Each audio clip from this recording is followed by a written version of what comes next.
Dale here today to talk with you about these Wesco Boss 7500 engineer boots.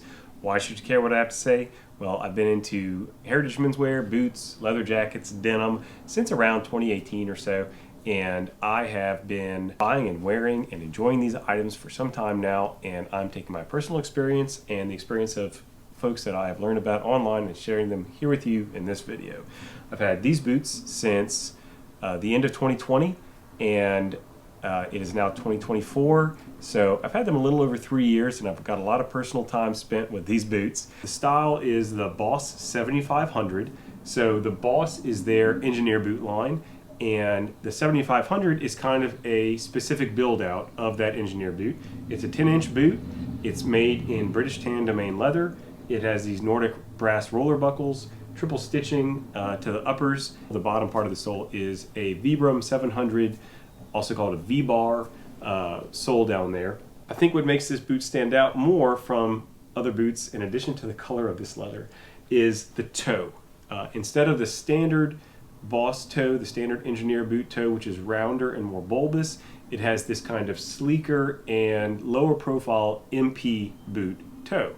So it gives it a bit of a dressier look. It gives it a bit more of a cowboy boot look than the typical engineer boot look. Let's talk about this leather, which really stands out. So the British tan domain leather, it is a heavyweight boot leather at around 6 ounces. It is not a sealed leather, so water doesn't really bead up and roll off of this leather very much. It kind of soaks into it. And this leather will darken and change over time. It will develop a lot of patina and depth of color as you wear it.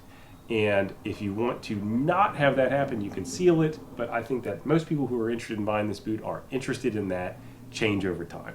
Now, also about this leather, the color of it, just to point out, people see this boot. It stands out, and it can draw a lot of attention. It can also be a color that works well with a lot of commonly used colors, like the blues from indigo denim and navy pants.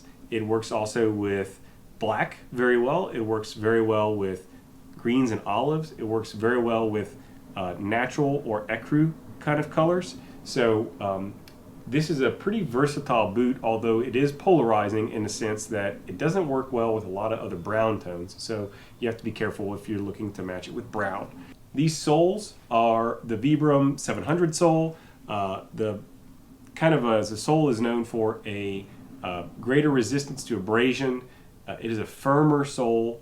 It will last longer, so it is a very durable sole.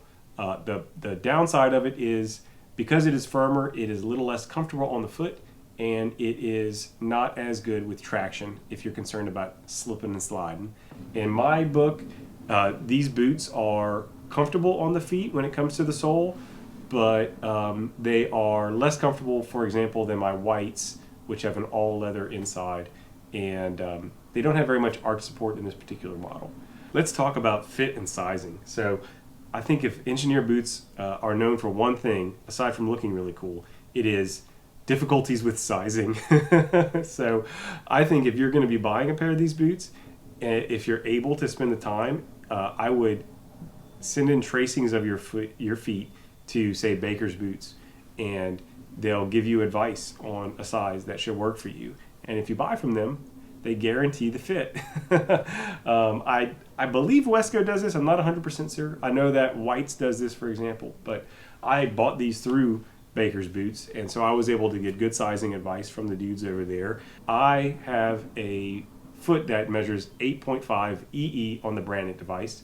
I typically take an 8 EE in my boot size. These are an 8.5 E.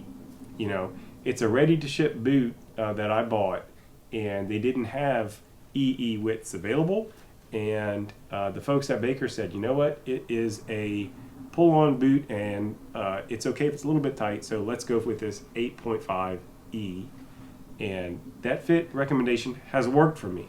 I will say that it did lead to a kind of difficult break-in.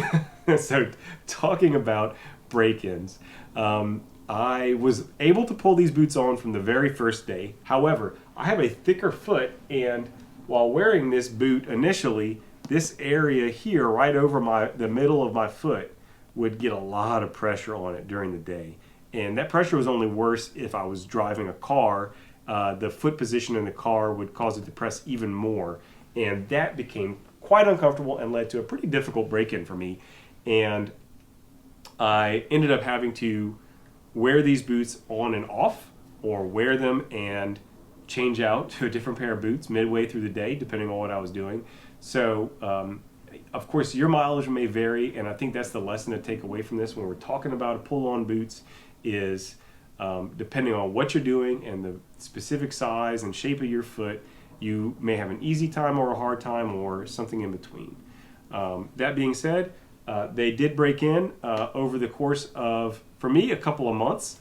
And it did actually help. I happened to get rained on one day, and that did help them soften up a bit. And if you're looking for ways to accelerate the break-in, you don't need to do anything too extreme. But if you've been at it for a while, no harm in getting them wet a little. I would say, still though, for long distance driving, these boots are not the best that I have. That foot position still does press up against the top during the driving process, and if I'm driving for a long distance, it does end up hurting. And so I end up wearing other boots for road trips. All right, so price point, is it worth it? This pair of boots is $600 as of today. And I think that fits neatly within what you'd expect for what you're getting. It's high quality leather uppers, high quality sole, high quality work on the stitching, and this boot is well put together. It is a very stylish boot. It has a lot of things going for it. It is not the most comfortable boot in my arsenal, but it is definitely the one that draws the most compliments. So I think that for what you're getting, it is reasonable to expect that price.